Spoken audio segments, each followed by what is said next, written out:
What's going on, everyone? And welcome back to another edition of Action Sunday. This week, I'm rounding out my unexpected trilogy of Gary Daniels flicks with this one. It's called Skin Traffik. This movie just came out. This movie came out like 5 or 6 years ago. It's got a bit of a cult following.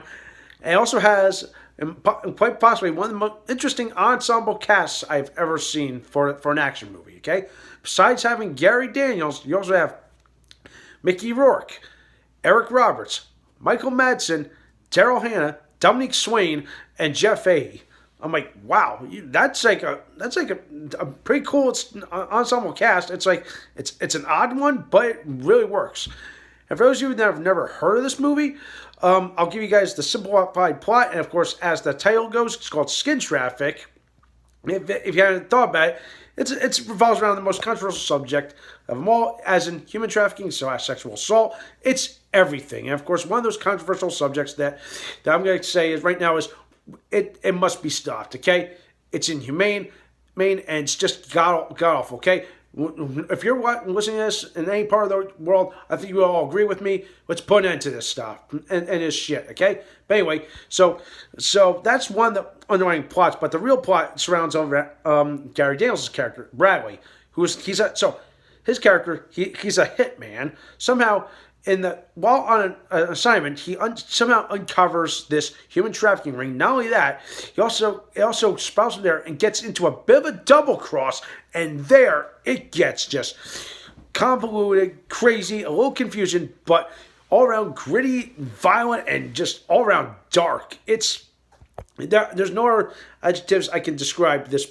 movie, but it's to me, this movie was just great, like on par with some of the action sequences. The story, good enough pace, like the pacing, it really works. Like it starts off just nice and calm. The tension builds. It really works. But really, what hits it home is just like all the themes. The fact that Darryl Hannah's character improvises one of her lines to really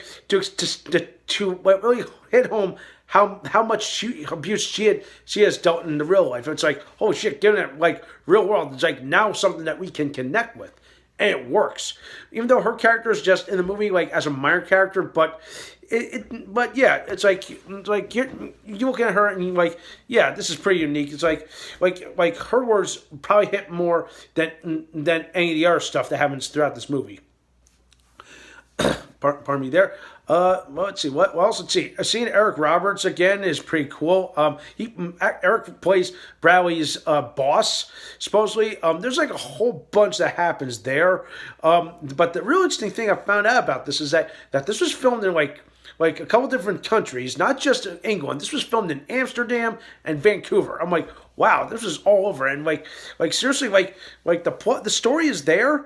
It has its moments, but my one knock on it is I think they just really need to iron out some flow, maybe a little bit more expo or something that I think all this movie will have worked. And of course, is it a good popcorn flick? Absolutely. The action scenes are just freaking top, very freaking violent. Like Gary Daniels just goes freaking ape shit in one sequence where he comes in, he completely just kicks a guy down, then completely just disarms a guy and just like empties an entire magazine to one. It's just brilliantly shot, brilliantly done, I think. But like man, it's so intense. It's like it just hits you with a hard right hook to the face, and it totally works. Like say what you want, but Gary Daniels, I think he needs the credit he deserves because I understand people will come in and be like, oh, he's a cheap like Jean-Claude Van Damme, but no, come on. No one can be Jean-Claude Van Damme. Everyone can be their own action star. Okay, like I said, if this was me, I would fit into that mold. I would kick so much ass, and I would rescue the person, pull them out of that trafficking ring, and beat up the drug lords and all this other horse shit. I would do it myself. But I'm sorry to go off on a tangent there.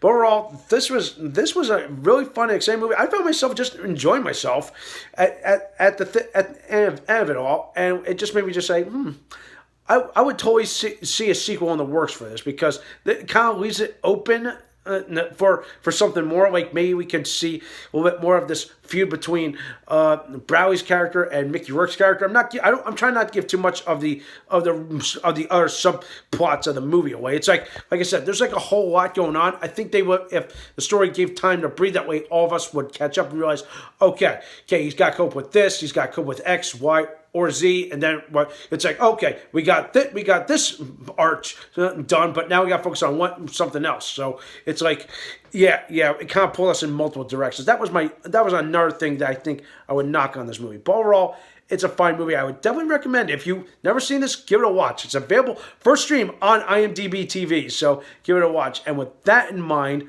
I'm going to give this movie a 7 out of 10. That's as best I'm going to give it, because it has some legs, and I would definitely be open to see if there would be a sequel for this. If maybe. I don't know.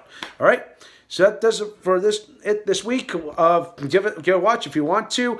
Thumbs up the video, subscribe to my channel, and stay tuned for some more awesome and exciting videos.